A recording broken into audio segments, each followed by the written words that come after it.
ሰላም ሰላም ውድ ተመልካቾቻችን እንግዲህ አክብረን ጠርተናችኋል።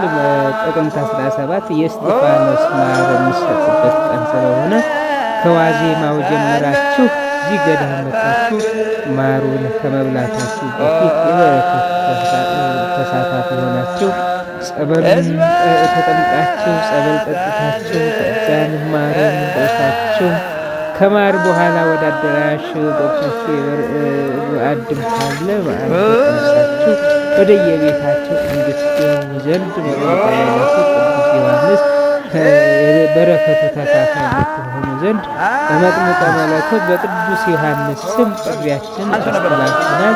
እንግዲህ እኛ በአክባሪነት ጥሪያችን አስተላልፈናል። እናንተ ደግሞ ጥሪውን አክብራችሁ እዚህ ቦታ መጥታችሁ ቦታውን አይታችሁ ደግሞ ድነተ ሥጋ ድህነተ ነፍስ ታገኙ ዘንድ መጥምቀ መለኮት ቅዱስ ዮሐንስ እሱ ደግሞ ለእናንተ ይፍቀድላችሁ።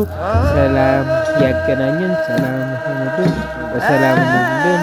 እንቅፋት ሳይነካችሁ እሾክ ሳይወጋችሁ በየበዓታችሁ በሰላም በፍቅር በደስታ ወደየቤታችሁ እንድትገቡ ዘንድ መጥምቀ መለኮት ቅዱስ ዮሐንስ ረድኤት በረከት ጸጋውን ያድላችሁ እላለሁ።